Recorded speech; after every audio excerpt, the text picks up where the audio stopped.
Hi everyone, let's take a look at a Netflix A/B test. On the left hand side we've got the control, and on the right hand side we've got the variant. So first of all, this is a small test, but there's a lot that we can learn from this. Have a look. Straight away, all we're doing is we're looking at the headlines. Unlimited movies, TV shows and more, watch anywhere, cancel anytime, I'm sold. Imagine the customer now, he's never heard of Netflix or he's never tried it yet. They're so excited.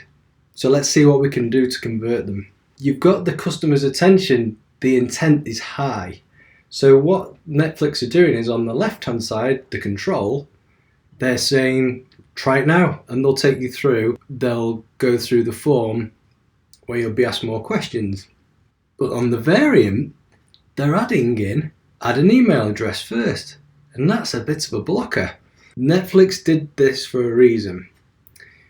Why are they adding in or trying to add in an email address when surely it already works and converts really well from this page to the next? But you have to look a bit deeper now and think, well, at some stage everyone's going to be asked for their email address. So which one do you think won? Actually, the right hand side, the variant, made it through, and they've used that as a control. So what we do, we dig in and we think about that. So at some point the customer's asked for their email address. They're taking advantage of the excitement that the users got when they first come to this landing page, and rather than leave here with nothing, they're saying add your email address in and let's go forward. Once the customer's added their email address in, then they've got this feeling that they've invested a little bit of something, so I may as well carry on. And what I'm seeing here is that this is what's happened. They've built the momentum straight away. They've taken a little bit back from the customer, so the customer feels like they're already invested and well, let's just keep going and see what happens. Rather than the original, where it's leave this page now, I'm already excited, but now suddenly I'm in a new thing and you're going to ask me a load of questions. But I liked the last one, I was excited there. What happens next? Well, Netflix go with this variant. We've won. We know it works. It converts in the end better. How about we'll add a password too and see what happens.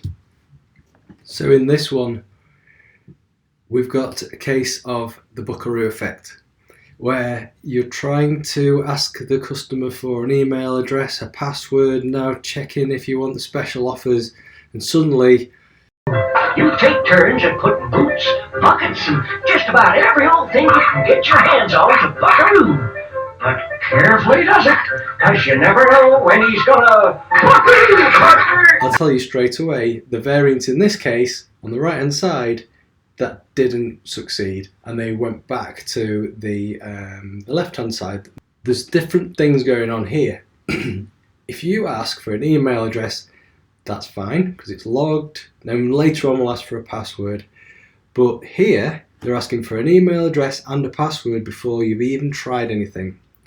So what can happen here is the customer comes on, he or she doesn't care about the password because I don't know if I'm going with them anyway, does a scribble on the keyboard, forgets the password, then they can't log in, and then you've got problems with I forgot my password and that kind of thing, and it gets in the way of a nice clean form field fill. So it was a test, they learnt a lot from it, but then went back to the previous win and they'll build from that. This is a really good example of designing to solve a business problem. Keep converting.